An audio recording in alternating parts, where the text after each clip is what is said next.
Hello everyone, welcome to my channel KP success zone. दोस्तों, आज हम लोग शुरू करने वाले हैं बिहार दरोगा मेंस का सेट नंबर 2। और इससे पहले एक सेट का डिस्कशन ऑलरेडी करके अपलोड कर दिया गया है चैनल पे। तो अगर आप लोग नहीं देखे हैं तो कुछ चैनल पे जाके प्लेलिस्ट से देख सकते हैं। तो आज हम लोग सेट नंबर 2 करेंगे। और जो लोग भी चैनल को सब्सक्राइब नहीं किए हैं, चैनल को सब्सक्राइब कर ले। डेली सेट का डिस्कशन किया जाएगा, ठीक है। तो चलिए वीडियो को शुरू करते हैं। आज का जो पहला क्वेश्चन है, सिंधु घाटी सभ्यता के लोग किस लिपि का प्रयोग करते थे? तो सिंधु घाटी सभ्यता के लोग जो लिपि का प्रयोग करते थे वो किस लिपि का प्रयोग करते थे? तो दोस्तों, चित्र लिपि का प्रयोग करते थे। सिंधु घाटी सभ्यता के लोग जो लिपि का प्रयोग करते थे वो चित्र लिपि का प्रयोग करते थे, ठीक है। चित्र लिपि जो है दोस्तों, वो दाईं से बाईं ओर लिखी जाती थी। इसको अभी तक पढ़ा नहीं जा सका है, ठीक है। इसका खोज सबसे पुराना है दोस्तों ये, और इस सर्वाधिक पुराना इसको 1853 ईस्वी में इसको खोजा गया था, ठीक है। वहीं अगर बात करें ब्राह्मी लिपि और आरामाइक लिपि की, तो ये दोनों जो है दोस्तों अशोक के शासनकाल में प्रचलित थी, ठीक है। तो इसको भी याद रखेंगे, ब्राह्मी लिपि और आरामाइक लिपि जो है वो अशोक के शासनकाल में प्रचलित थी। और सिंधु घाटी सभ्यता की लिपि थी चित्र लिपि, ठीक है। अगला क्वेश्चन है, गुप्तकालीन प्रशासन के संबंध में निम्नलिखित में से असत कथन की पहचान करें। तो दोस्तों, असत कथन को पहचान करने के लिए बोला जा रहा है। तो इसका जो आंसर हो जाएगा दोस्तों, वो हो जाएगा डी नंबर। इस काल में जंगली भूमि को खिल कहा जाता था। ये गलत है दोस्तों। जंगली भूमि को जो बोला जाता था वो बोला जाता था अप्रहत। इस काल में, गुप्त काल में दोस्तों, जंगली भूमि को जो बोला जाता था वो क्या बोला जाता था? तो अप्रहत बोला जाता था, ठीक है। और खिल जो बोला जाता था दोस्तों, वो बोला जाता था वैसी भूमि जो जोतने योग्य हो, उसको खिल बोला जाता था। बाकी सभी कथन सही है। गुप्तकालीन शासक में देवत्व का सिद्धांत प्रचलित था, सही है। गुप्त काल में पुरपाल नामक मुख्य अधिकारी होता था, यह भी सही है। गुप्त काल में प्रांतों की अबनी कहा जाता था, तो गुप्त काल में प्रांत को अबनी कहा जाता है, यह भी सही है। तो इसका जो आंसर हो जाएगा वो हो जाएगा डी नंबर, ठीक है। अगला क्वेश्चन पे चलते हैं। अगला क्वेश्चन है, प्रसिद्ध तमिल ग्रंथ जीवक चिंतामणि के रचनाकार कौन है? तो तमिल ग्रंथ जीवक चिंतामणि के जो रचनाकार है दोस्तों, वो हो जाएंगे त्रुतकदेवर। इसका जो आंसर हो जाएगा बी नंबर सही हो जाएगा, ठीक है। अगला क्वेश्चन है, निम्नलिखित में से कौन सल्तनत काल में अंतर्राष्ट्रीय बंदरगाह के रूप में प्रसिद्ध था? तो सल्तनत काल में अंतर्राष्ट्रीय बंदरगाह के रूप में जो प्रसिद्ध था दोस्तों, वो हो जाएगा आपको देवल। देवल जो है सल्तनत काल में बंदरगाह के लिए प्रसिद्ध था। वहीं पे दोस्तों सोनारगांव और अहिलवाड़ जो था दोस्तों, वे व्यापारिक केंद्र थे। भरूच भी व्यापारिक केंद्र हुआ करते थे। अगला क्वेश्चन है, शेख अहमद सरहिंदी निम्न में से किसके समकालीन थे? तो शेख अहमद सरहिंदी जो थे वो समकालीन थे। और किसके समकालीन थे दोस्तों? तो इसका आंसर हो जाएगा दोस्तों अकबर। अकबर के समकालीन थे शेख अहमद सरहिंदी, ठीक है। और उन्होंने नक्शबंदी सिलसिला का प्रचार किया था। तो इसको भी याद रखना है कि शेख अहमद सरहिंदी ने किस सिलसिला का प्रचार किया था? तो नक्शबंदी सिलसिला का प्रचार किया था। अगला क्वेश्चन है, सूची दिया गया है और उसको मिलाना है। देखिए, बलवन जो है, बलवन का जो संबंध हो जाएगा वो किससे हो जाएगा? तो चिहलगानी, तुर्क के चिहलगानी जो नोबल फोर्टिस बनाया गया था इल्तुतमिश का, उसका अंत किसके द्वारा किया गया था? तो बलवन के द्वारा। वहीं अकबर की बात करें तो अकबर दास प्रथा का अंत किया था अकबर के द्वारा। फिरोज शाह तुगलक रोजगार के दफ्तर की स्थापना किया था फिरोज शाह तुगलक। और अलाउद्दीन खिलजी मूल नियंत्रण किए थे, ठीक है। बाजार व्यवस्था या मूल नियंत्रण जो है वो अलाउद्दीन खिलजी से संबंधित है। तो इसका आंसर हो जाएगा दोस्तों बी नंबर, ठीक है। अगला क्वेश्चन पे चलते हैं। अगला क्वेश्चन है, भारत में सर्वप्रथम जिले में पुलिस थाना की स्थापना किसके द्वारा किया गया था? तो सबसे पहले जिले में पुलिस थाना की स्थापना जो किया गया था दोस्तों, वो किसके द्वारा किया गया था? तो लॉर्ड कॉर्नवालिस के द्वारा किया गया था, ठीक है। लॉर्ड कॉर्नवालिस के द्वारा किया गया था। अगला क्वेश्चन है, और लॉर्ड कॉर्नवालिस के द्वारा अस्थायी बंदोबस्त भी लागू किया गया था, यह भी पूछा जाता है। तो इसको भी ध्यान में रखना है। अगला क्वेश्चन है, प्राचीन भारत में प्रसिद्ध शासक जिसने अपने जीवन के अंतिम दिनों में जैन धर्म अपना लिया था। तो दोस्तों, जैन धर्म अपना लिया था, कौन सा था शासक वो? तो जीवन के अंत में जो जैन धर्म अपना लिया था वो हो जाएगा दोस्तों चंद्रगुप्त। चंद्रगुप्त ने अपने जीवन के अंत में जैन धर्म अपना लिया था। और इसके जो गुरु थे दोस्तों वो भद्रबाहु थे, इससे ही जैन धर्म का दीक्षा लिया था। और श्रवणबेगोला जो कि कर्नाटक में पड़ता है, वहाँ पे संलेखन विधि से इसकी मृत्यु हुई थी। और कब? तो 298 ईसा वर्ष पूर्व में, ठीक है। तो इसको भी आप लोग याद रखेंगे। इसकी मृत्यु 298 ईसा वर्ष पूर्व में। पूछता है किस विधि से हुआ था, तो संलेखना विधि से हुआ था। अगला क्वेश्चन है भील विद्रोह भारत के किस क्षेत्र में हुआ था, तो भील विद्रोह जो हुआ था दोस्तों वो पश्चिमी घाट में हुआ था। ठीक है, कहाँ पे हुआ था, तो पश्चिमी घाट में हुआ था भील विद्रोह। और कब हुआ था, तो 1812 से 1819 के बीच हुआ था। ठीक है, और इसका जो नेतृत्व किया था भील विद्रोह का, वो किसके द्वारा किया था, तो वो सेवरम के द्वारा किया गया था। सेवरम के द्वारा इसका क्या किया गया था, नेतृत्व किया गया था। अगला क्वेश्चन है 1857 के विद्रोह के संबंध में असत कथन की पहचान करना है। तो इसमें से कौन सा कथन असत है, तो इसका आंसर हो जाएगा दोस्तों, इसका जो आंसर हो जाएगा वो डी नंबर। इस विद्रोह के बाद वायसराय के पद को गवर्नर जनरल के पद में परिवर्तित कर दिया गया था। ये तो क्वेश्चन गलत है दोस्तों, ये ऑप्शन गलत है, बाकी सब सही है। विद्रोह का जो आरंभ 10 मई 1857 ईस्वी को हुआ था, और कहाँ से, तो मेरठ से। इस विद्रोह का प्रमुख राजनीतिक कारण डलहौजी की हड़प नीति थी, ये भी सही है। इसकी असफलता का प्रमुख कारण राष्ट्रीय भावना का अभाव था, बिल्कुल सही है। तो इसका जो आंसर हो जाएगा दोस्तों, जो गलत है ऑप्शन, वो हो जाएगा डी नंबर। अगला क्वेश्चन है 1893 ईस्वी में स्वामी विवेकानंद ने कहाँ पर धर्म संवाद संसद में भाग लिया था, तो 1893 ईस्वी में स्वामी विवेकानंद ने धर्म संवाद संसद में भाग लिया था। कहाँ पे, तो शिकागो में लिया था। कहाँ पे लिया था दोस्तों, तो शिकागो में लिया था। बी आंसर इसका आंसर हो जाएगा।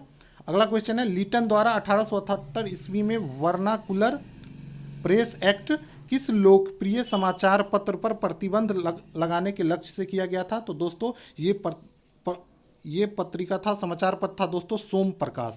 ठीक है, सोम प्रकाश। और कब लागू किया गया था, लिटन के द्वारा 1878 ईस्वी में। अगर पूछे कि वर्नाकुलर प्रेस एक्ट को मतलब कि समाप्त कौन किया था, तो ये रिपन के द्वारा समाप्त किया गया था। ठीक है, और कब किया गया था, तो 1882 ईस्वी में इसको समाप्त कर दिया जाता है। अगला क्वेश्चन है कांग्रेस के सूरत अधिवेशन में उग्रवादी दल द्वारा निम्नलिखित में से कौन सा प्रस्ताव नहीं पास करवाया गया था, तो दोस्तों इसमें स्वराज की प्राप्ति का पास करवा लिया गया था। स्वदेशी को प्रोत्साहन ये भी पास करवा लिया गया था। विदेशी वस्त्रों का बहिष्कार ये भी पास करवा लिया गया था, लेकिन राष्ट्रभाषा को प्रोत्साहन में पास करवाने में असफल हो गए थे। ठीक है, तो इसका आंसर हो जाएगा डी नंबर। ठीक है, क्या क्या पास किया गया था, 1907 में हुआ था दोस्तों सूरत अधिवेशन। किसका अधिवेशन, सूरत अधिवेशन। और इसकी अध्यक्षता जो किया गया था रास बिहारी बोस के द्वारा किया गया था, तो इसको भी याद रखेंगे। इसमें स्वराज की प्राप्ति, स्वदेशी को प्रोत्साहन, विदेशी वस्त्रों का बहिष्कार, ये सभी मांग जो है उग्रवाद के द्वारा स्वीकृत कर लिया गया था, पास करवा लिया गया था, लेकिन राष्ट्रीय भाषा को प्रोत्साहन को पास नहीं किया गया था। अगला क्वेश्चन है निम्न में से कौन सा अक्रिय गैस रेडियो एक्टिव श्रेणी के रूप में आता है, तो दोस्तों रेडॉन जो हो जाएगा, इसका आंसर हो जाएगा। रेडॉन जो है रेडियो एक्टिव गैस है, और जो कि अक्रिय गैस भी है। ठीक है, अगला क्वेश्चन है किस जहाज के कर्मचारी ने 1946 ईस्वी में शाही नौसेना के विरुद्ध विद्रोह किया था, तो वो कौन सा जहाज था जिसके कर्मचारी ने 1946 में शाही नौसेना के विरुद्ध विद्रोह किया था, तो हो जाएगा दोस्तों एनएस तलवार। ठीक है, एनएस तलवार। और ये कब किया गया था, तो 19 फरवरी 1946 को एनएस तलवार जहाज के कर्मचारी ने खराब होने के कारण शाही नौसेना ने विरोध कर दिया था, और इस विद्रोह को दबा दिया गया था। सरदार पटेल के दबाव में आकर ये लोग अपना समर्पण कर देते हैं। अगला क्वेश्चन है विश्व आर्द्रभूमि दिवस कब मनाया जाता है, विश्व आर्द्रभूमि दिवस जो मनाया जाता है दोस्तों 2 फरवरी को मनाया जाता है प्रतिदिन। ठीक, प्रतिवर्ष मनाया जाता है विश्व आर्द्रभूमि दिवस 2 फरवरी को। ठीक है, अगला क्वेश्चन है चूने के पानी का रासायनिक सूत्र क्या है, तो चूने के पानी का जो रासायनिक सूत्र हो जाएगा दोस्तों CaOH. ठीक है, कैल्शियम हाइड्रोक्साइड भी बोलते हैं इसको, और बुझा हुआ चूना भी बोलते हैं। वहीं पे CaO जो है इसको क्विक लाइम बोलते हैं। ठीक है, तो इससे कंफ्यूज नहीं होना। CaCO3 आप लोग जानती हैं, कैल्शियम कार्बोनेट बोलते हैं इसको। अगला क्वेश्चन है निम्नलिखित में से संसदीय चुनाव क्षेत्रों का निर्धारण किस आयोग द्वारा किया जाता है, तो संसदीय चुनाव क्षेत्र का जो निर्धारण किया जाता है वो किसके द्वारा किया जाता है दोस्तों, तो ये किया जाता है प्रसीमन आयोग के द्वारा। किसके द्वारा, प्रसीमन आयोग के द्वारा क्या किया जाता है, संसदीय चुनाव क्षेत्र का निर्धारण किया जाता है। अगला क्वेश्चन है अंतर्राष्ट्रीय प्रकृति संरक्षण संघ की रेड डाटा बुक के अनुसार भारत का कौन सी पक्षी संकटग्रस्त है, तो दोस्तों इसका जो आंसर हो जाएगा वो हो जाएगा चीर फिजेंट जो है दोस्तों भारत का पक्षी है जो कि संकटग्रस्त स्थिति में है, और इसका संकलन कहाँ किया जाता है, तो रेड डाटा बुक में किया जाता है आंकड़ों का। अगला क्वेश्चन है निम्नलिखित में से सबसे ज़्यादा हानिकारक वायु प्रदूषक कौन है, तो सबसे ज़्यादा हानिकारक वायु प्रदूषक जो हो जाएगा दोस्तों इसका आंसर हो जाएगा सल्फर डाइऑक्साइड। सल्फर डाइऑक्साइड जो है सबसे ज़्यादा हानिकारक वायु प्रदूषक है। इसका फार्मूला होता है SO2, ठीक है। बाकी मोनोऑक्साइड भी काफ़ी जहरीला होता है। अगला क्वेश्चन है, कार में बैठा यात्री कार के अचानक चलते रहने पर पीछे की ओर गिर जाता है, इसका कारण क्या है? तो इसका जो कारण हो जाएगा न्यूटन का प्रथम नियम, जो कि जड़त्व के नियम को बताता है। इसके अनुसार ये बोला जाता है कि जो स्थिर वस्तु है वो स्थिर रहना चाहेगा और गतिशील वस्तु हमेशा गतिशील रहना चाहता है जब तक कि उस पर कोई बाह्य बल आरोपित न किया जाए।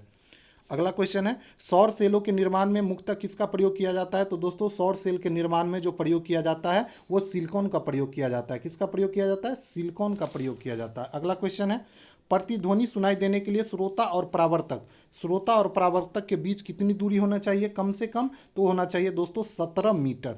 17 मीटर का दूरी होना चाहिए श्रोता और परावर्तक के बीच।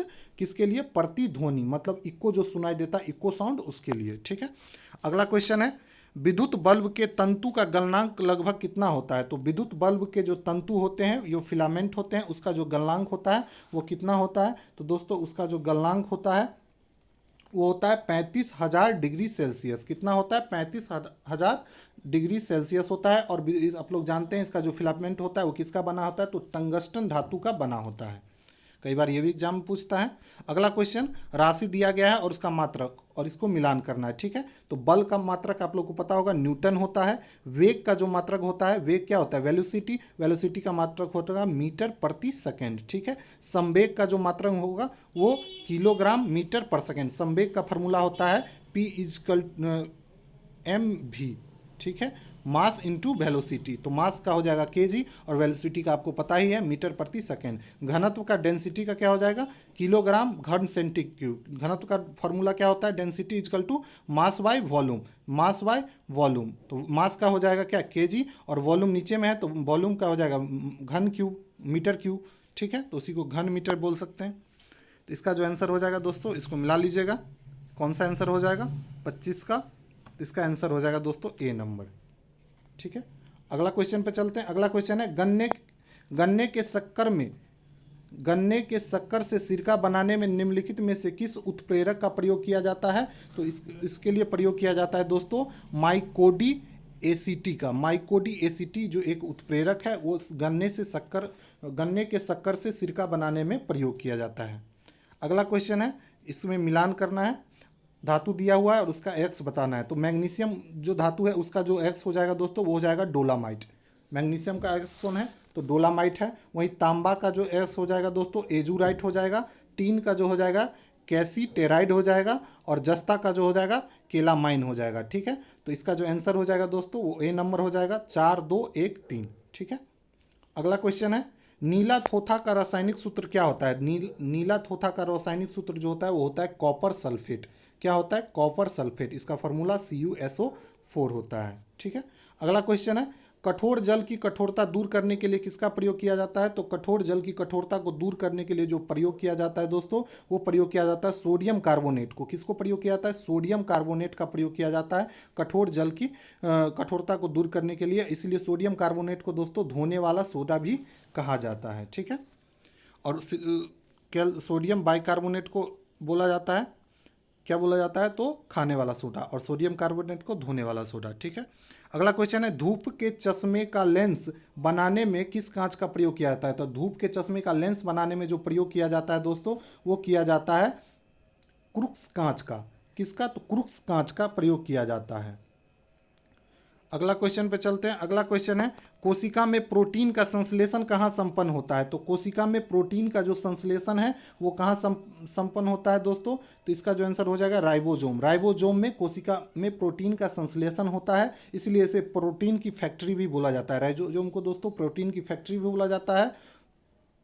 बाकी माइटोकॉन्ड्रिया के बारे में आप लोग जानते हैं, इसको कोशिका का पावर हाउस बोला जाता है। अगला क्वेश्चन है, दूध के पाश्चुराइजेशन हेतु कितने तापमान पर 30 मिनट तक गर्म किया जाता है? तो इसको जो गर्म किया जाता है 30 मिनट तक दूध के पाश्चुराइजेशन के लिए कितने डिग्री टेम्परेचर पे किया जाता है? तो दोस्तों इसका आंसर हो जाएगा 65 डिग्री सेल्सियस। 65 डिग्री सेल्सियस पे किया जाता है, ठीक है। इसको बोलते हैं क्या, लो टेम्परेचर होल्डिंग मेथड। दूसरा एक और विधि है दूध को पॉस्चराइजेशन के लिए, high temperature short time method. इसमें 70 डिग्री सेल्सियस पे किया जाता है 15 सेकेंड तक। इसको बोलेंगे क्या, तो short time high temperature short time method. और इसको जो 30 मिनट तक बोलते हैं गर्म करते हैं 65 डिग्री पे, इसको जो बोलते हैं लो टेम्परेचर होल्डिंग मेथड। ठीक है, तो दोनों को आप ध्यान में रखेंगे। अगला क्वेश्चन है, पौधे को प्रकाश संश्लेषण के दौरान निम्न में से किसकी आवश्यकता नहीं होती है। तो पौधे को प्रकाश संश्लेषण के दौरान आवश्यकता जो नहीं होती है, नहीं पूछ रहा है, तो दोस्तों इसका जो आंसर हो जाएगा बी नंबर, ऑक्सीजन की आवश्यकता नहीं होती है, बाकी पानी, कार्बन डाइऑक्साइड और सूर्य के प्रकाश की आवश्यकता होती है। तो आप लोग ध्यान देना है, क्वेश्चन में नहीं लगा है तो इस क्वेश्चन को अच्छे से पढ़िएगा। अगला क्वेश्चन है, निम्नलिखित में से कौन सा एक कीट भक्षी पौधा है। तो कीट भक्षी पौधा जो हो जाएगा वो हो जाएगा बटर वर्ड। बटर वर्ड जो है दोस्तों वो कीट भक्षी पौधा है। ठीक है, अगला क्वेश्चन है, फल दिया हुआ है और उसके खाने योग्य भाग दिया हुआ है, इसको मिलान करना है। तो आम का जो खाने योग्य भाग होता है दोस्तों वो मध्य फल भित्ति होता है। वहीं बात करें अगर सेब का, तो सेब का जो होता है गुद्देदार पुष्पासन होता है।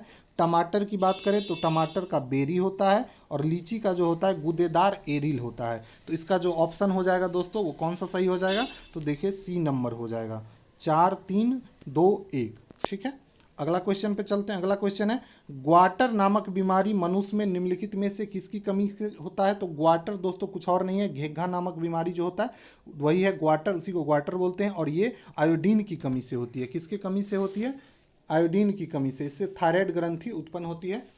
अगला क्वेश्चन है, उल्टी का नियंत्रण मस्तिष्क का कौन सा भाग करता है। तो उल्टी का जो नियंत्रण है मस्तिष्क का कौन सा भाग करेगा दोस्तों, तो ये मेडुला ऑब्लंगेटा के द्वारा किया जाता है। ऑब्लंगेटा के द्वारा किया जाता है, नाम थोड़ा अजीब है दोस्तों। अगला क्वेश्चन है, मानव रक्त के संबंध में कौन सा कथन सही नहीं है। तो मानव रक्त के संबंध में कौन सा कथन सही नहीं है, इसका जो आंसर हो जाएगा दोस्तों वो हो जाएगा बी, प्लाज्मा रक्त जीवित तरल भाग होता है। प्लाज्मा जो होता है दोस्तों न तो तरल होता है न तो ठोस होता है, ये एक बीच का भाग होता है, इसलिए इसको ये तरल भाग नहीं होगा, इसलिए ये सही गलत हो जाएगा। बाकी यह रक्त जो है एक तरल संयोजी ऊतक है, सही है। फाइब्रिनोजन जो है रहित प्लाज्मा सेरम कहलाता है, ये भी सही है। आरबीसी का निर्माण अस्थि मज्जा में होता है, ये भी सही है। अगला क्वेश्चन है, पशुओं का वीर्य का भंडारण करने हेतु निम्नलिखित में से किसका प्रयोग किया जाता है। तो पशुओं के वीर्य का भंडारण के लिए निम्नलिखित में से प्रयोग जो किया जाता है दोस्तों, तो तरल नाइट्रोजन का किया जाता है प्रयोग। ठीक है, द्रवित नाइट्रोजन या तरल नाइट्रोजन ऑप्शन में रहेगा, तो इसको आपको सही करके आना है। अगला क्वेश्चन है, केंद्रीय मत्स्य पालन और समुद्री इंजीनियरिंग प्रशिक्षण संस्थान कहाँ पे है। तो मत्स्य पालन और समुद्री इंजीनियरिंग प्रशिक्षण संस्थान जो है दोस्तों वो कोची में है। कहाँ पे है, तो कोची में है। अगला क्वेश्चन है, निम्नलिखित में से किस शैल समूह की चट्टानें खनिज पदार्थ की दृष्टि से उत्तम मानी जाती है। तो खनिज पदार्थों की दृष्टि से सबसे उत्तम जो मानी जाती है वो कौन सी चट्टानें हो जाएगी, तो दोस्तों हो जाएगी धारवाड़ शैल की चट्टानें। ठीक है, धारवाड़ शैल की चट्टानें, और ये चट्टानें कर्नाटक, मध्य प्रदेश और झारखंड, मेघालय और राजस्थान में फैली हुई है। अगला क्वेश्चन है, केदारनाथ पर्वत शिखर हिमालय के किस भाग में स्थित है। तो केदारनाथ पर्वत शिखर जो है दोस्तों वो हिमालय के किस भाग में है, तो कुमाऊं हिमालय में स्थित है। ये कहाँ है दोस्तों, कुमाऊं हिमालय में स्थित है। कुमाऊं हिमालय में ही स्थित है दोस्तों कॉमेट जो कि पर्वत चोटी है, त्रिशूल, बद्रीनाथ, गंगोत्री, ये सभी दोस्तों कुमाऊं हिमालय का ही पार्ट है। अगला क्वेश्चन दिया हुआ है दोस्तों, नदी दिया हुआ है और उसके जो सहायक नदी है उससे मिलान करना है। ठीक है, तो इसको मिलान करते हैं। चलिए, पहला दिया हुआ है चंबल। चंबल की जो सहायक नदी है दोस्तों वो हो जाएगी काली सिंध। चंबल की सहायक नदी है काली सिंध। यमुना की जो सहायक नदी है वो हो जाएगा सिंध। ब्रह्मपुत्र का सहायक नदी है दोस्तों सिंकोस। और तापी का सहायक नदी है अन्नेर। ठीक है, तो इस तरह के तरीके से इसका जो आंसर हो जाएगा ए नंबर हो जाएगा 4 3 1 2। ठीक है, अगला क्वेश्चन पे चलते हैं। अगला क्वेश्चन है, निम्नलिखित में से कौन सी मिट्टी कपास की खेती हेतु सर्वाधिक उपयुक्त होती है। तो कपास की खेती के लिए सबसे उपयुक्त मिट्टी होती है दोस्तों वो होती है काली मिट्टी। काली मिट्टी होती है जो कि कपास की खेती के लिए सबसे उपयुक्त होती है। ठीक है, इसका विस्तार जो सबसे ज़्यादा है गुजरात, महाराष्ट्र, मध्य प्रदेश, पश्चिमी मध्य प्रदेश में मोस्टली पाया जाता है। ठीक है, अगला है कोयाली तेल शोधक कारखाना किस राज्य में है। तो कोयाली तेल शोधक कारखाना जो है दोस्तों वो गुजरात में है। किस राज्य में है दोस्तों, तो गुजरात में है। ठीक है, असम में डिगबोई तेल शोधक कारखाना है, ये भी पूछा जाता है, इसको भी याद रखना है। कर्नाटक में मंगलोर तेल शोधक कारखाना है, इसको भी याद रखना है। अगला क्वेश्चन है, जनगणना 2011 के अनुसार सर्वाधिक 10 की जनसंख्या वृद्धि दर वाले राज्यों और केंद्र शासित प्रदेश क्षेत्र को घटने क्रम में लिखना है। तो इसका जो आंसर हो जाएगा दोस्तों वो हो जाएगा बी नंबर। सबसे ज़्यादा हो जाएगा मेघालय, फिर अरुणाचल प्रदेश, फिर बिहार, फिर जम्मू कश्मीर। ये 10 की वृद्धि है, ठीक है।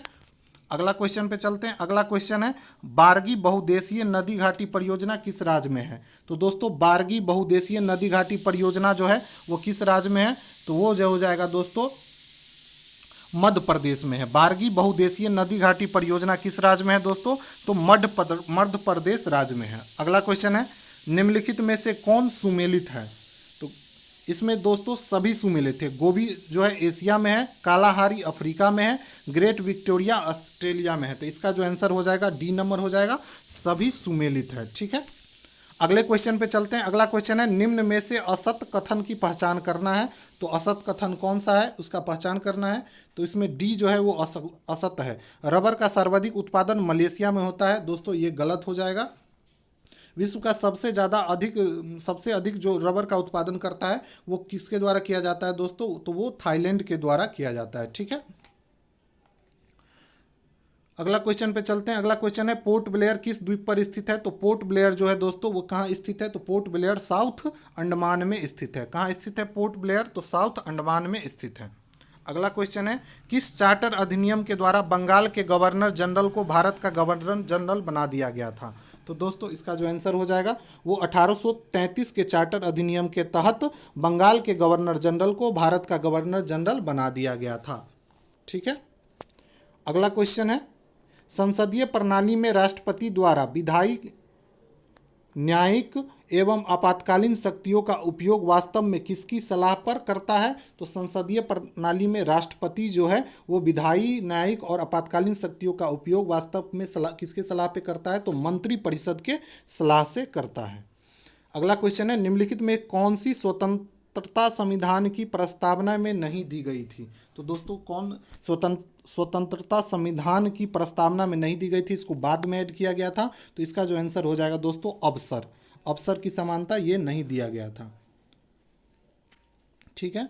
अगला क्वेश्चन है, भारतीय संविधान के विदेशी स्रोत से संबंध में निम्नलिखित में से कौन से जोड़े गलत है? कौन जोड़े गलत है इसको बताना है दोस्तों। तो ऑस्ट्रेलिया से क्या लिया गया था? समवर्ती सूची, बिल्कुल सही है।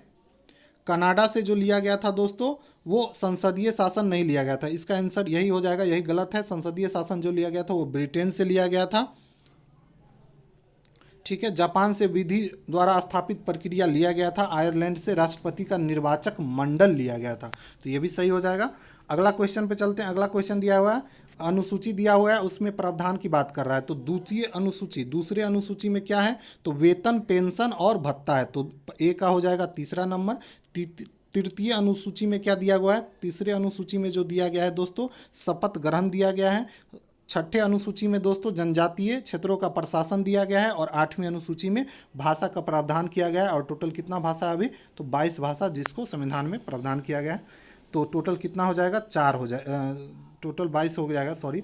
और इसका जो आंसर हो जाएगा दोस्तों वो हो जाएगा ए नंबर, ठीक है। अगला क्वेश्चन पे चलते हैं। बिहार किस क्षेत्रीय परिषद के अंतर्गत आता है? तो बिहार किस क्षेत्रीय परिषद के अंतर्गत आता है? तो बिहार जो आता है दोस्तों वो पूर्वी क्षेत्रीय परिषद के अंतर्गत आता है। किसके अंतर्गत आता है? तो पूर्वीय क्षेत्रीय परिषद के अंतर्गत आता है। इसमें दोस्तों बिहार के अलावा पश्चिम बंगाल, उड़ीसा, झारखंड, असम, सिक्किम, मणिपुर, त्रिपुरा, मेघालय, जितना भी नॉर्थ ईस्ट वाला है वो सभी इसी में आता है, ठीक है। अगला क्वेश्चन है, अब तक कितने पूर्व राष्ट्रपतियों को भारत रत्न से सम्मानित किया जा चुका है? तो दोस्तों अब तक टोटल 6 राष्ट्रपति को भारत रत्न से सम्मानित किया जा चुका है। सबसे पहले सर्वपल्ली राधाकृष्णन को मिला था 1954 में। उसके बाद राजेंद्र प्रसाद, जाकिर हुसैन, एपीजे अब्दुल कलाम, बीवी गिरी और प्रणब मुखर्जी। टोटल 6 ऐसे राष्ट्रपति हैं जिसको भारत रत्न से सम्मानित किया जा चुका है, ठीक है। अगला क्वेश्चन है, निम्नलिखित कथनों में से किसे मौलिक अधिकार के अंतर्गत नहीं रखा गया है? तो दोस्तों मौलिक अधिकार के अंतर्गत जो नहीं रखा गया है वो किसको नहीं रखा गया है? तो लोक कल्याण की अभिवृद्धि को नहीं रखा गया है। बाकी संवैधानिक उपचारों का अधिकार जो कि आर्टिकल 32 में है इसको रखा गया है, ठीक है। शोषण के विरुद्ध अधिकार भी रखा गया है, समानता का अधिकार भी रखा गया है, ठीक है।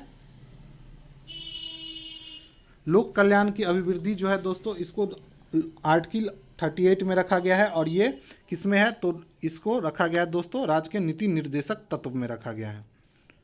अगला क्वेश्चन है, निम्नलिखित में से किसका वेतन और भत्ता भारत की संचित निधि पर भारित नहीं होता है। तो किसका वेतन और भत्ता है जो भारत की संचित निधि से नहीं दिया जाता है दोस्तों, या भारित नहीं होता है, तो इसका आंसर हो जाएगा महान्यायवादी। अटॉर्नी जनरल का वेतन और भत्ता संचित निधि से नहीं दिया जाता है। बाकी राष्ट्रपति, लोकसभा अध्यक्ष, नियंत्रण और महालेखा परीक्षक, इन सभी का जो वेतन और भत्ता है भारत की संचित निधि से ही दिया जाता है। अगला क्वेश्चन है, निम्नलिखित में से कहाँ उपराज्यपाल का पद नहीं है। तो उपराज्यपाल का जो पद होता है दोस्तों केंद्र शासित प्रदेश में होता है। मेनली उपराज्यपाल बोला जाता है वहाँ पे। राज्यपाल जो होता है वो राज्य में होता है और केंद्र शासित प्रदेश में उपराज्यपाल होता है। तो इसमें से दोस्तों लक्षद्वीप में जो है दोस्तों उपराज्यपाल नहीं है, ठीक है। लक्षद्वीप और दादरा नगर हवेली में उपराज्यपाल का पद नहीं होता है। वहाँ का जो प्रशासक वहाँ पर प्रशासक कार्यभार संभालते हैं। दिल्ली, पुडुचेरी, दमन और दीव, अंडमान निकोबार द्वीप समूह में उपराज्यपाल होते हैं, ठीक है। अगला है, किसी संसद सदस्य की अयोग्यता से संबंधित विवाद का अंतिम विनिश्चय कौन करता है। तो संसद सदस्य की अयोग्यता के संबंधित विवाद का जो अंतिम विनिश्चय करता है वो कौन करता है, तो वो किया जाता है राष्ट्रपति के द्वारा, ठीक है। अगला क्वेश्चन है, आपातकाल के संबंध में निम्नलिखित कथनों में से कौन असत्य है। तो कौन असत्य है ये पहचानता है, तो इसका जो आंसर हो जाएगा दोस्तों वो हो जाएगा बी नंबर। राष्ट्रीय आपातकाल के समय राज्य सरकार निलंबित हो जाएगी, ये दोस्तों गलत है, निलंबित नहीं होती है। राष्ट्रीय आपातकाल की घोषणा राष्ट्रपति द्वारा की जाती है, बिल्कुल सही है। अंतिम बार राष्ट्रीय आपातकाल की घोषणा 1975 ईस्वी में हुई थी, ये भी सही है। वित्तीय आपातकाल की घोषणा अनुच्छेद 360 के अंतर्गत किया जाता है, ये भी सही है और ये अभी तक नहीं लागू किया गया है। अगला क्वेश्चन है, सर्वोच्च न्यायालय द्वारा भारतीय नागरिकों के मूल अधिकारों की सुरक्षा किस अनुच्छेद के तहत किया जाता है। तो सर्वोच्च न्यायालय के द्वारा भारतीय नागरिकों के मूल अधिकार की सुरक्षा का जो रक्षा किया जाता है वो किस आर्टिकल के द्वारा, तो आर्टिकल 32 के द्वारा किया जाता है, ठीक है।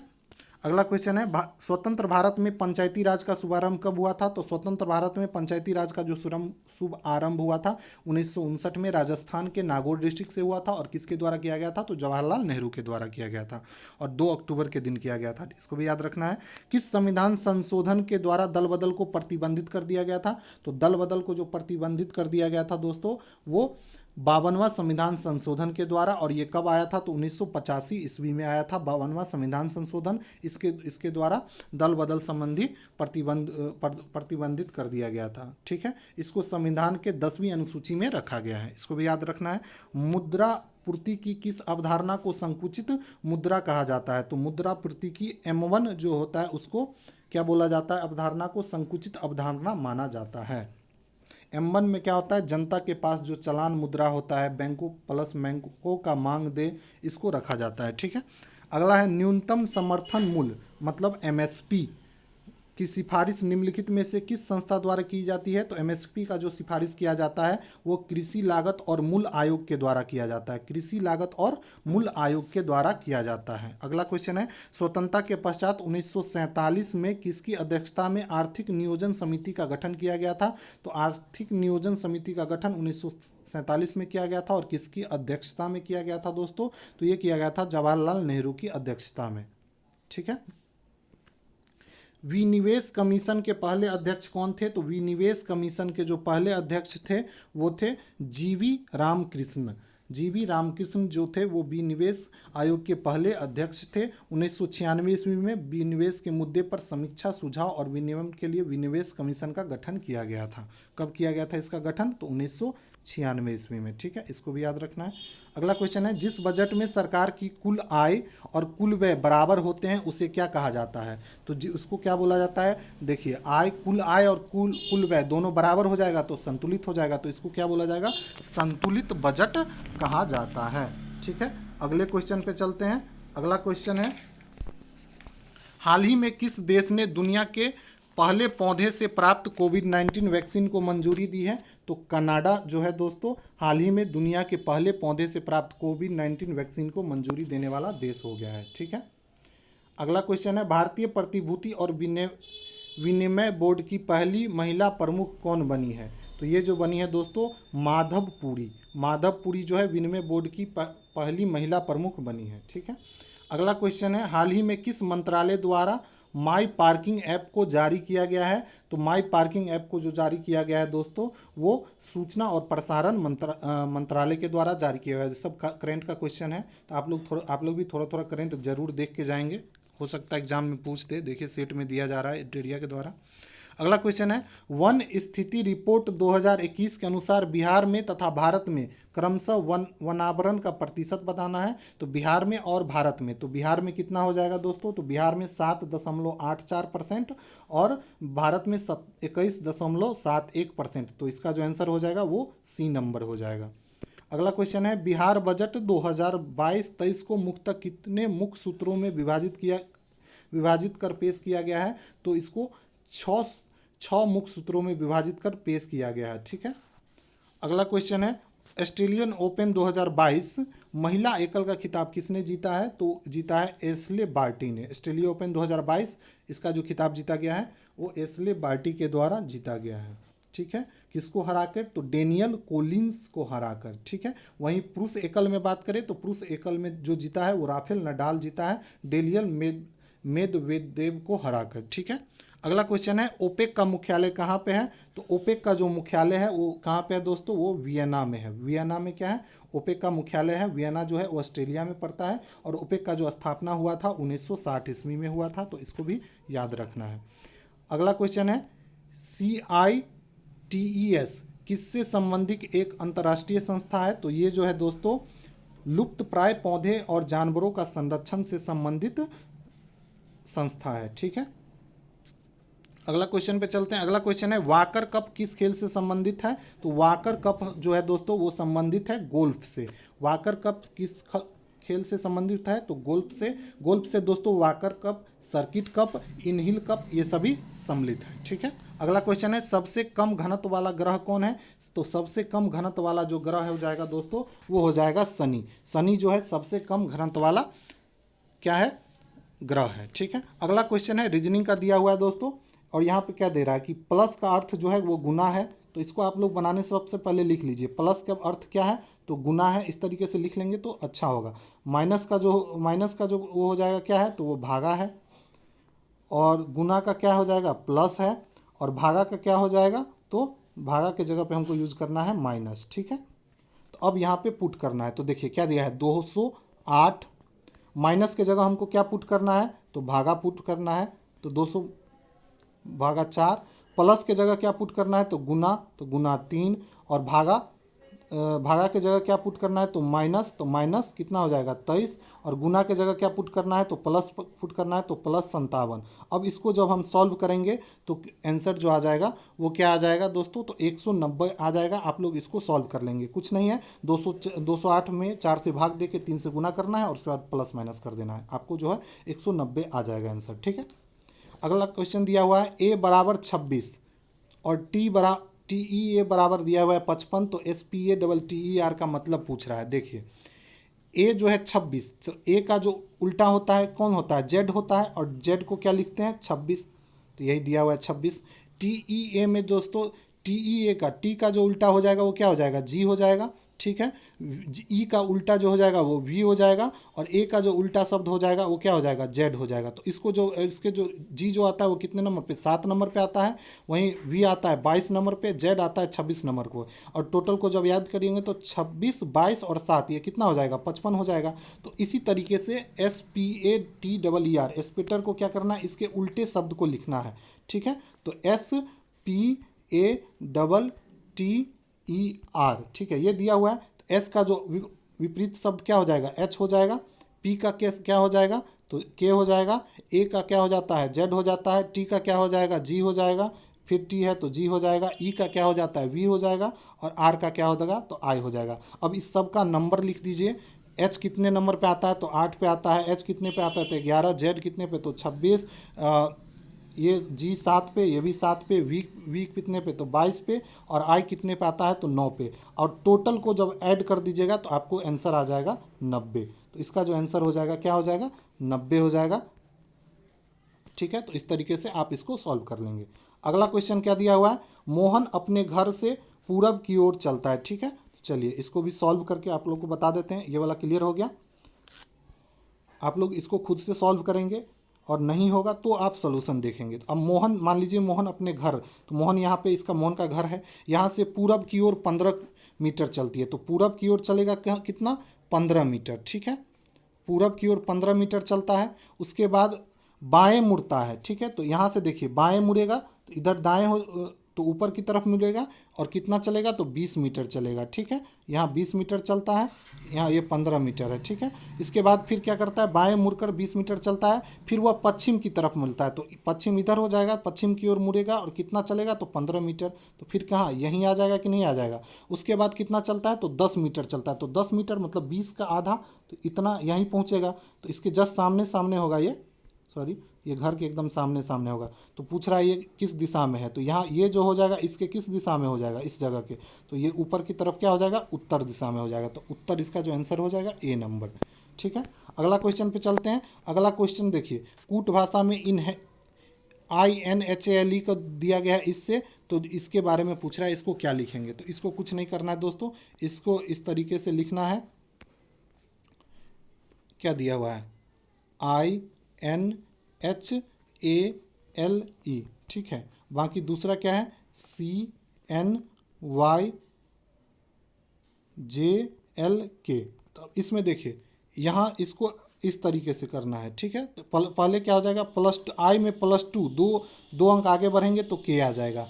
N में फिर क्या करना है, -2 करना है, तो आपको क्या आ जाएगा, L आ जाएगा, ठीक है। इसी तरीके से H में +2, फिर A में -2, और इस तरीके से करना है, इसको इस तरीके से करना है, इस तरीके से मिलाना है, बीच वाला तो ऐसे हो जाएगा, ठीक है।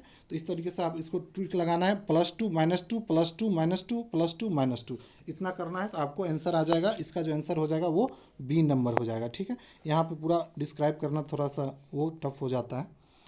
चलिए अगला क्वेश्चन है, दी गई श्रृंखला में अगला पद ज्ञात करना है। तो यहाँ पे देखिए 3 दिया हुआ है, फिर 7 दिया हुआ है, फिर 11, फिर 15, तो 4 का गैप है, तो 15 4 कितना हो जाएगा, 19 हो जाएगा। और यहाँ पे देखिए WVUT, तो यहाँ पे क्या हो जाएगा, तो S इस तरीके से T से U, U से V से W, तो यहाँ पे क्या होना चाहिए, S होना चाहिए। तो क्या हो जाएगा, 19S जो हो जाएगा इसका आंसर हो जाएगा, ठीक है। अगला क्वेश्चन है, वन आरेख चुनिए जो निम्नलिखित श्रेणी के बीच में संबंध बताए। तो महिला शोधकर्ता और अंतर्मुखी, इसके बीच में संबंध बताना है। तो इसका जो आंसर हो जाएगा दोस्तों 86 का, वो हो जाएगा C नंबर। इसमें देखिए क्या दिखाना है, क्या हो सकता है कि कुछ महिला शोधकर्ता होगी, कुछ महिला क्या है, अंतर्मुखी भी होगी, कुछ महिला दोनों होगी। तो इस तरीके ये वाला जो है वो सबको दिखा देगा, ठीक है। तो इसका आंसर हो जाएगा C नंबर, ठीक है। अगला क्वेश्चन है, यहाँ पे पैटर्न दिया हुआ है, इसका आंसर पूछ रहा है। तो यहाँ पे देखिए इस तरीके से, यहाँ पे देखिए तो 5 × 5 क्या हो जाएगा, 5 तिया 15, सॉरी इसमें कौन सा ट्रिक लगेगा, तो देखिए तो 5 × 5 करेंगे और -5 × 2 करेंगे, तो आपको क्या आ जाएगा, 15 आ जाएगा। सेम इस वाले में, ठीक है। इस वाले में सेम क्या करेंगे, तो 6 × 4 करेंगे, ठीक है, और माइनस कर देंगे 6 × 2, तो आपको क्या आ जाएगा, 12 आ जाएगा। तो इसी तरीके से 8 × अगर 3 करेंगे और -8 × 2 करेंगे, तो आपको जो आंसर आ जाएगा वो 8 आ जाएगा। तो इसका जो आंसर हो जाएगा दोस्तों वो क्या हो जाएगा, 3। तो यहाँ पे 3 रखेंगे तो ये सही हो जाएगा। ट्रिक आप लोग देख लिए किस तरीके से क्या लगाना है। अगला क्वेश्चन देखिए, आकृति दिया गया है उसको खुले रूप बताना है। तो इसका जो आंसर हो जाएगा दोस्तों 88 का, वो B नंबर हो जाएगा, ठीक है। इसको आप लोग देखिएगा, इस तरीके से दिया हुआ है फोल्ड करके, इसको जब इधर ओपन करेंगे तो ऐसे हो जाएगा। और देखिए ये वाला है तो ऊपर भी जाएगा और नीचे भी जाएगा, तो इस तरीके से आपको दूसरा नंबर इसका आंसर हो जाएगा, ठीक है। इसमें दिए गए आवश्यक न्यूनतम सीधी रेखा ज्ञात करना है। तो इसका जो आंसर हो जाएगा दोस्तों 89 का, वो A नंबर। 13 सीधी रेखा है न्यूनतम जिससे इसका निर्माण किया जा सकता है। अगला क्वेश्चन है, उस आकृति की पहचान करना है जो पैटर्न को पूरा करते हैं। तो यहाँ पे देखिए मात्र दो ऑप्शन में आप कंफ्यूज होंगे, इसमें और इसमें, लेकिन देखिए इसमें ध्यान से देखना है।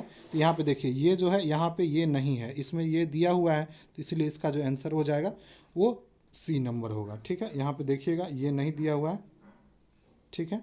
अगर ये यहाँ पे ऐसे रहता तो ये आंसर होता, लेकिन इसमें देखिए ये वाला नहीं है, तो इसलिए C नंबर इसका आंसर होगा। अगला क्वेश्चन पे चलते हैं।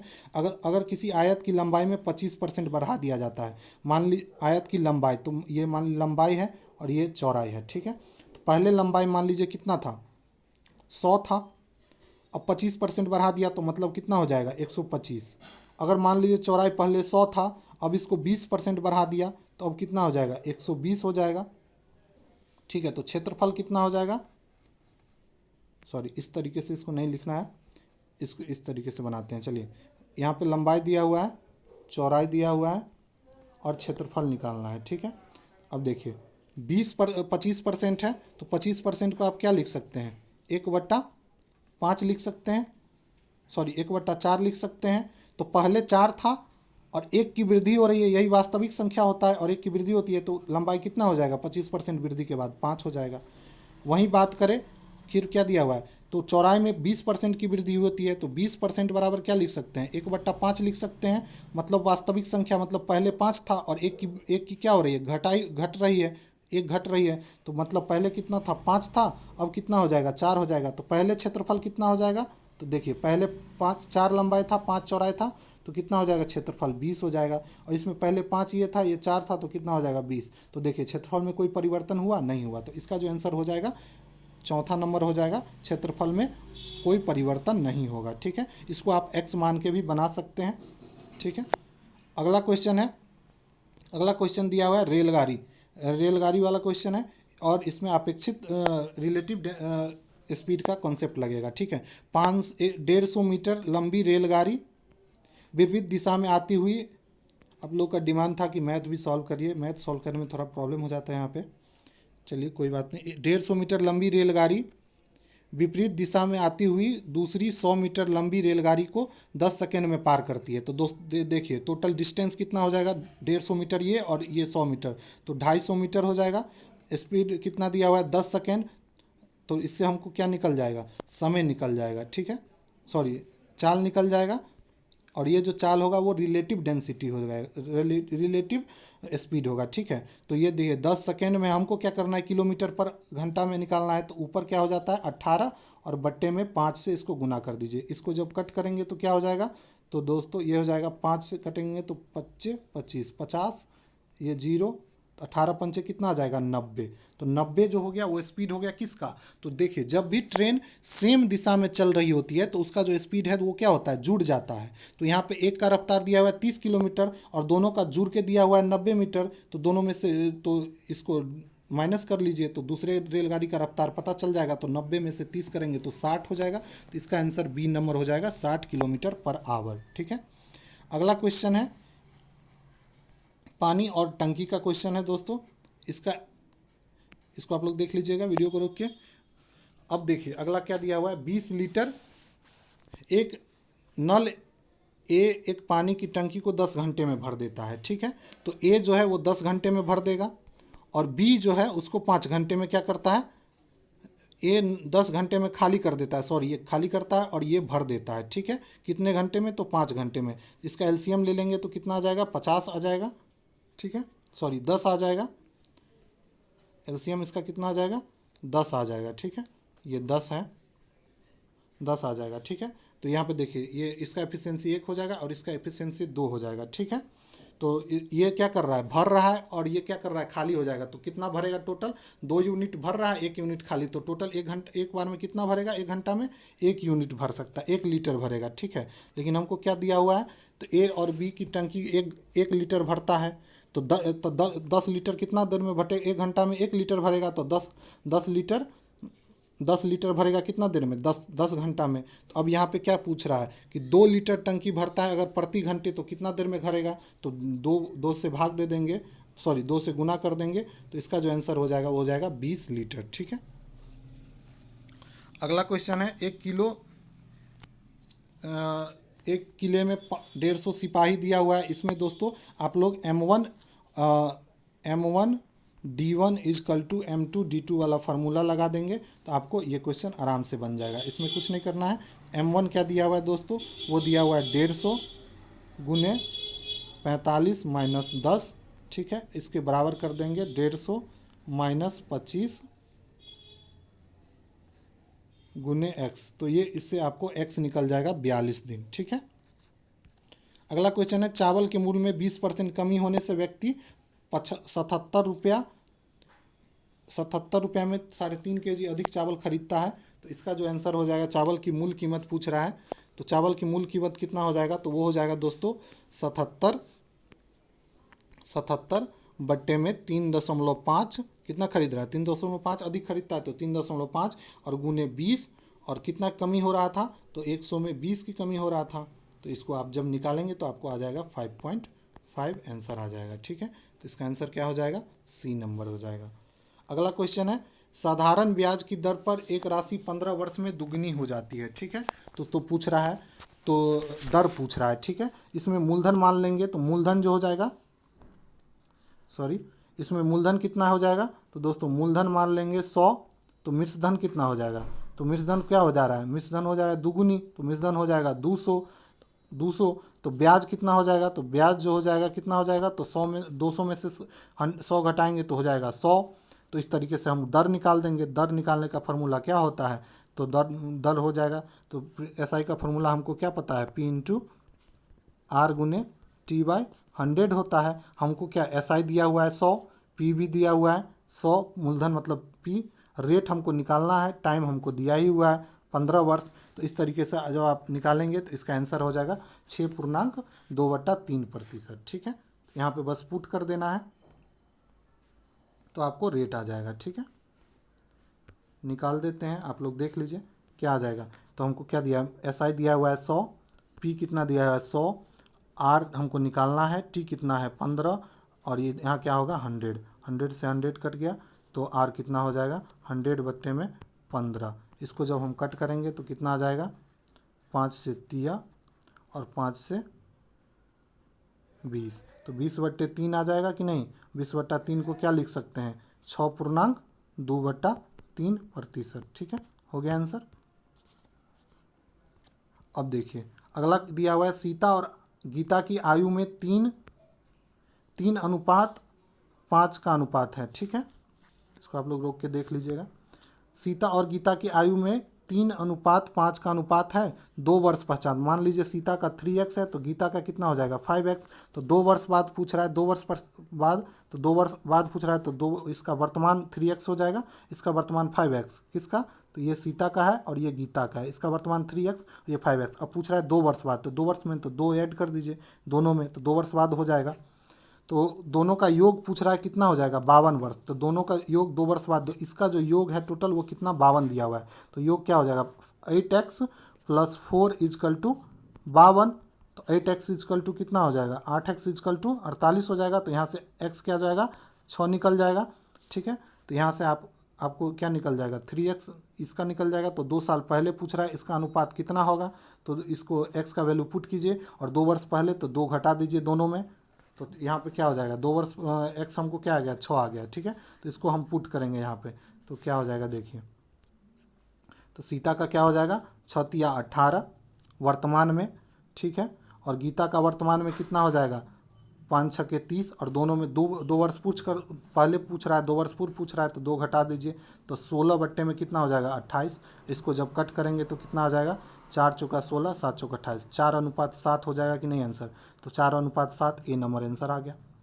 अगला क्वेश्चन है, 3 संख्या का औसत 135 है, इसमें से बड़ी संख्या 108 दिया गया है, तो अन्य दो संख्या का अंतर 25 दिया हुआ है, तो सबसे छोटी संख्या निकालना है। ठीक है, तो इसमें क्या करेंगे, मान लेंगे छोटी संख्या क्या है x है, तो बड़ी संख्या क्या हो जाएगा 25x। तो इस तरीके से इसको भी निकाल सकते हैं। ठीक है, तो चलिए इसको भी निकालते हैं। यहाँ पे क्या दिया हुआ है, 3 संख्या का औसत दिया हुआ है 135, तो 3 संख्या का औसत मतलब x + y + z, 3 संख्या का औसत यही ना होगा, 3 = 135, यही हो जाएगा औसत। अब हमको क्या, बड़ी संख्या मतलब मान लीजिए x जो बड़ी संख्या है, तो ये दिया हुआ है 180। ठीक है, तो 180 + y + z हमको क्या आ जाएगा 135 को 3 से गुना करेंगे तो 5 15 3 39 1 40, 405। तो y + z जो हो जाएगा 405 में से 180 को घटा लेंगे तो इतना आ जाएगा।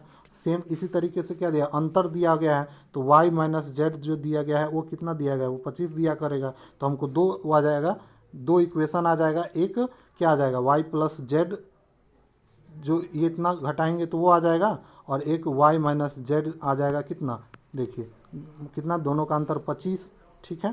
तो इस तरीके से आप इसको कट 25, तो इसको जब कैलकुलेट करेंगे तो वहाँ से y और z की वैल्यू आ जाएगा। तो आपको कैलकुलेट करके बताना है कितना आएगा आंसर। ठीक है, इसका जो आंसर है वो आएगा 100। ठीक है, इसको आप लोग कैलकुलेट कर लेंगे। अगला क्वेश्चन है, देखिए 9x बराबर 9/x दिया हुआ है। तो 9x स्क्वायर बराबर कितना हो जाएगा, तो इसको इसको गुना करेंगे, बटा में कुछ नहीं है, कोना कोनी गुना कर दीजिए तो कितना हो जाएगा 9x स्क्वायर इजकल टू 9 आ जाएगा। ठीक है, तो x स्क्वायर बराबर कितना हो जाएगा 9/9 कितना हो जाएगा 1। तो x क्या हो जाएगा +-1। ठीक है, अब देखिए यहाँ पे पुट करना है, तो हमको +1 पुट करेंगे तो क्या हो जाएगा 7। x 1 का पुट करेंगे तो 1 का स्क्वायर 1 और -8, तो क्या हो जाएगा -1 आ जाएगा।